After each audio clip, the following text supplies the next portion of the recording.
সরস্বতী পুজোর দিনটা যেভাবে কাটালাম আর বলার কথা নয়। তো চলো ব্রোজে সরস্বতী পুজো কীভাবে কাটালাম পছন্দের কুলের আচার যা কোনো দিন বানাইনি সেটাই আজ বানিয়ে ফেললাম। রাধে রাধে বন্ধুরা, কেমন আছো সবাই? আশা করি সবাই ভালো আছো, সুস্থ আছো। আর একটা ছোট্ট ব্লগ শুরু করছি, প্রথম থেকে শেষ পর্যন্ত তোমরা দেখতে থাকো, আশা করি তোমাদের ভালো লাগবে। এই যে আজকে আর রান্নাবান্না নেই, কালকে অন্ন করে রেখেছিলাম, সেটা জল ঢেলে রেখে দিয়েছি, পান্তা ভাত হয়ে গেছে। আর পালং শাকও ছিল, তো ওই অল্প একটু রান্না করলেই দুদিন ধরে থেকে যাচ্ছে। যে একটু মানে গরম গরম কিছু করব তার উপায় নেই। ভগবানকে সকালবেলা চিড়ে ছিল, চিড়েই সেবা দিয়েছি, চিড়ে ভাজা যেটা করে রেখেছিলাম ঘি দিয়ে, সেই সেবা দিয়েছি। আর এখন আমি একটু শুকনো লঙ্কা ভেজে নিয়েছি সর্ষের তেলে, ওই ভাতটা খাওয়ার জন্য। আর ওই তেলের মধ্যে একটু পালং শাকটা গরম করে নিয়েছি। বেশি লঙ্কা ভাজলাম না, একটাই লঙ্কা ভাজলাম। প্রভুজি আবার ভিডিও দেখে বলবে যে এত লঙ্কা খাচ্ছ কিসের জন্য। সবসময় নজর রেখেছে আমি কী করছি না করছি, তো সেই জন্য একটাই লঙ্কা ভাজলাম। বেশি খেতে বারণ করে, শুকনো লঙ্কা ভাজাটা আমার একটু ভালো লাগে খেতে।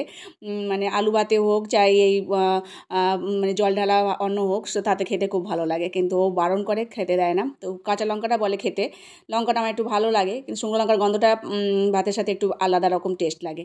সেই জন্য তো লঙ্কাটা ভালো করে অন্যের সাথে চটকে নিলাম। আর একটু সর্ষের তেল, তো ওই ভাজার তেলটা নিয়ে নিয়েছিলাম, সেটা দিয়ে এখন প্রসাদ পাচ্ছি। আর ভগবানকে সেবা দেওয়া হয়ে গেছে। আজকে তেমন রান্নাবান্না নেই, কেননা এই অন্ন ছিল বলেই আমি আর রান্নাবান্না করলাম না। কিন্তু যে কুল নিয়ে এসেছিলাম, কুলটা আচার করব, অনেক দিন ইচ্ছা হচ্ছে কুলের আচার। এখানে তো আচার ফাচার তেমন পাওয়া যায় না। আর পাকা মানে পাকা কুল যেগুলো আচার করা হয় সেই কুলও দেখতে পাইনি, যে টকটা লাল লাল যে কুলটা হয় সেটা হয়নি। এগুলো সব মিষ্টি কুল, তবুও আমি বানাবো, যেহেতু খাওয়ার ইচ্ছা হয়েছে। আর ইচ্ছা হলে তখন খেতে ইচ্ছা করলে, না বানালে ততক্ষণ শান্তি নেই। তো আচার ফাচার খাওয়া হচ্ছে না বলে তাই ভাবলাম একটুখানি এই কুলটারই আচার করি। আমি কোনোদিন কুলের আচার বানাইনি। আমের আচার বানিয়েছি, তেঁতুলের আচার বানিয়েছি, এগুলো কুলের আচারটা কোনোদিন বানাইনি। তো খাওয়া দাওয়ার পর যে বাসন কটা পড়েছিল সেগুলো সব মেজে নিলাম। আর এই যে কুলটাকে রোদে বেশি দিতে পারিনি, কেননা বাঁদর আসছে, তো কুলগুলো নিয়ে চলে যাবে, কড়া সমেত দিয়ে উল্টে দেবে হয়তো। সেই জন্য রোদে দেওয়া হয়নি। একদিন একটুখানি সামান্য রোদটা ঘরের মধ্যে এসেছিল জানলা দিয়ে, সেটা দিয়েই দিয়েছিলাম। রোদে দিতে পারবো না, কুলগুলো একটু ফাটিয়ে নিলে হতো, ফাটালাম না, এমনি ওরকমই দেবো। টক কুল নয়, এটা মিষ্টি কুল, তো টক কুল পাওয়া যাচ্ছে না। খুঁজলাম, তাও একটুখানি পেয়েছিলাম, কিন্তু সেগুলো কচি কচি, তাই নিইনি।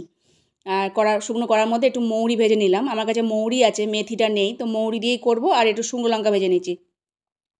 শুকনো লঙ্কাটা কড়াতে এমনিই ভাজা যেত, কিন্তু তাতে আবার টাইম লাগবে, আর সেই গন্ধটা নাকে ঢুকলে আবার নাক জ্বালা করবে। সেই জন্য আমি তেলের মধ্যে ভেজে নিলাম, ওটাকে গুঁড়ো করে নেবো।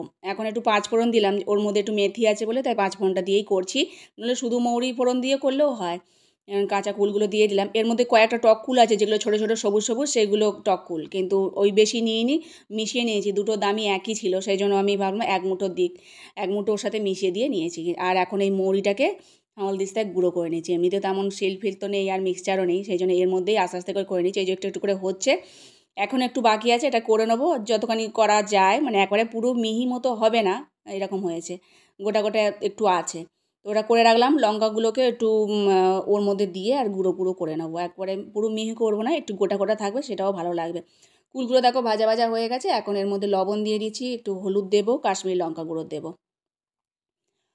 একটু ছুরি দিয়ে ফাটিয়ে দিলে একটু ভালো হতো, কিন্তু শুকনো নয়, আর কি করব, কাঁচাই করছি। আর এই করে রেখে দিলে আস্তে আস্তে মজবে দিনের পর দিন থেকে থেকে, তাহলে ভালো হবে। আর এখন এর মধ্যে নুন হলুদ দিয়ে আবার একটু চাপা দিয়ে ভাজবো। ভাজার পর তারপর আখের গুড় আছে, আখের গুড় দিয়ে করব।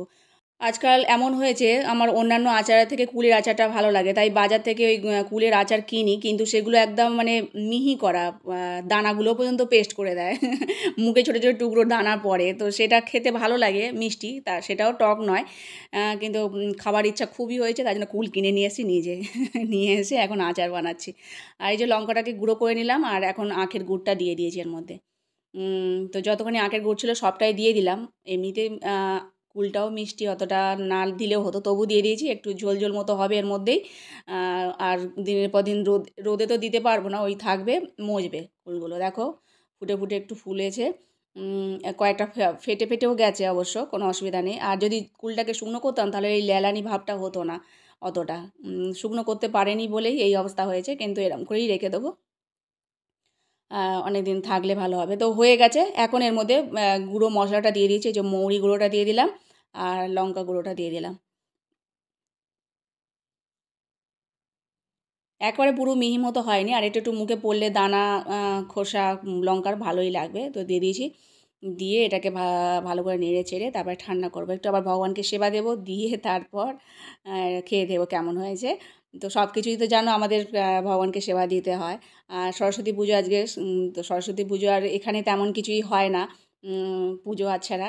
এখানে শুধু ভগবানের চিন্তা করতে হয়, ভগবানের সব কিছু, সমস্ত মন্দিরে তো শুধুই ভগবানের পুজো হয়। আর সরস্বতী পুজো আলাদাভাবে প্যান্ডেল করে এখানে হয় না, স্কুলেও হয় না। যেরকম ছোটোবেলায় আমরা স্কুলে গিয়ে সমস্ত কিছু আনন্দ করতাম, সেটা কিন্তু এখানে হয় না। এটা হচ্ছে ধাম, তো এখানে শুধু ভগবানের ধাম, মানে ভগবানই সব কিছু হবে। তো হয়ে গেছে দেখো, এটাকে এবার নামাবো, নিয়ে ঠান্ডা করব, ঠান্ডা করে তারপরে ভগবানকে সেবা দেবো। দেখো ঠান্ডা হয়ে গেছে। তো প্রতি বছর সরস্বতী পুজোটা খিচুড়ি করি, ভালো লাগে খিচুড়ি, তো আজকে আর করিনি। অবশ্য অনেকে গোটা সিদ্ধও খায়, তো গোটা সিদ্ধ তো আমার খাওয়া বলতে গেলে হয়েই গেল, কেননা পান্তা ভাত আর ওই পালং শাক ছিল, ওটা ডাল দিয়ে করেছিলাম, তো সেই গোটা সিদ্ধ মতোই হলো খাওয়া। ভগবানকে সেবা দিয়ে এখন প্রসাদ পাচ্ছি, খারাপ হয়নি, বেশ ভালোই হয়েছিল খেতে। আর আজকের মতো ভিডিওটা এখানে শেষ করছি। ভালো থেকো, সুস্থ থেকো, হরে কৃষ্ণ।